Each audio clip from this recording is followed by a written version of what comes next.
Don't throw out any unused pieces of bread. I'll show you how easy it is to transform them into crispy croutons to top on salads and soups. Let's get started. Any day-old bread or crusty loaves can be used to make crispy croutons.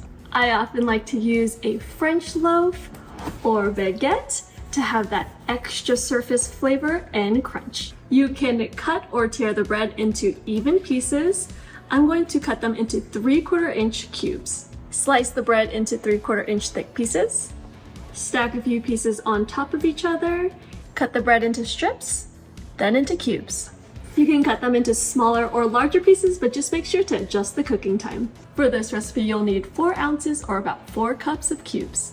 For crispy and flavorful bread bites, you're gonna need to add some fat. Drizzle on 2 tablespoons of olive oil. You could also use avocado oil, some butter, vegetable oil, or even coconut oil. Stir evenly to coat the bread with the oil. This will lightly fry the outside of the bread while it bakes. There are endless ways to customize the seasoning to make croutons even more exciting. I'm going to keep it simple with some kosher salt and Italian seasoning. Sprinkle on a 1/4 teaspoon of kosher salt and a 1/4 teaspoon of the dried Italian seasoning. I like to add this concentrated seasoning blend because it already has a mix of sage, thyme, basil, and marjoram. Just toss it all together to coat. Transfer the bread to a sheet pan. Make sure to spread into an even layer so that each piece has direct contact with the hot pan. This will help it toast evenly. Bake in the center of the oven at 375 for about 5 minutes. These are starting to get nice and golden brown. If needed, you can bake for 2 to 4 minutes to completely dry it out. Let them sit on the sheet pan for 10 minutes.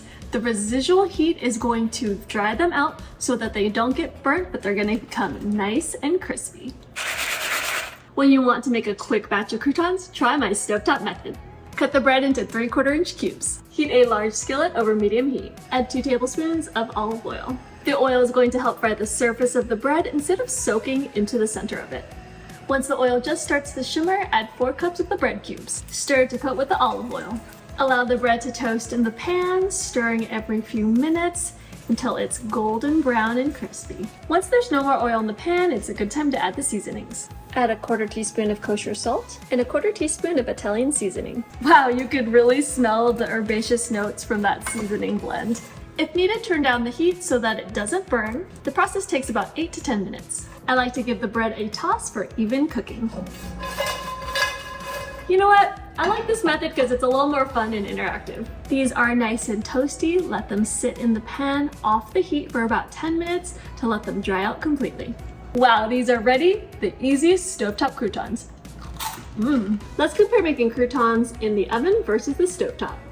The advantage of baking the croutons is that the hot air circulating in the oven is going to give radiant heat, which dries out the bread by convection, giving a more even color. On the stovetop, the heat source comes from the bottom of the pan, cooking by conduction. The heat is much closer and intense, which means you need to stir it more frequently, and you'll notice some darker spots. Both methods will give you delicious results. It just depends on how hands-on you want to be.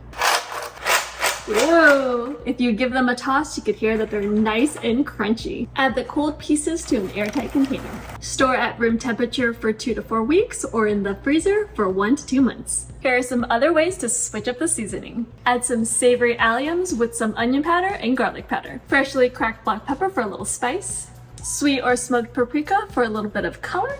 Grated Parmesan cheese for saltiness.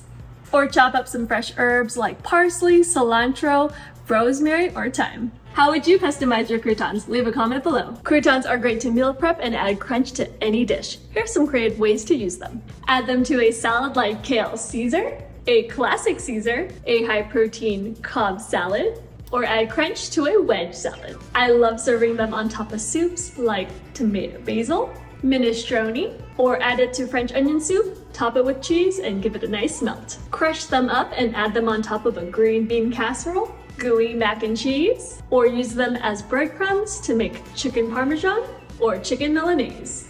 You can also use them to make a panade for meatloaf, or my family's favorite, meatballs. With so many possibilities, how will you use them next? Now that you know how to make homemade croutons, what seasonings would you add? Leave a comment below. Get the full recipe over on my website, jessicagavin.com. See you in the next video.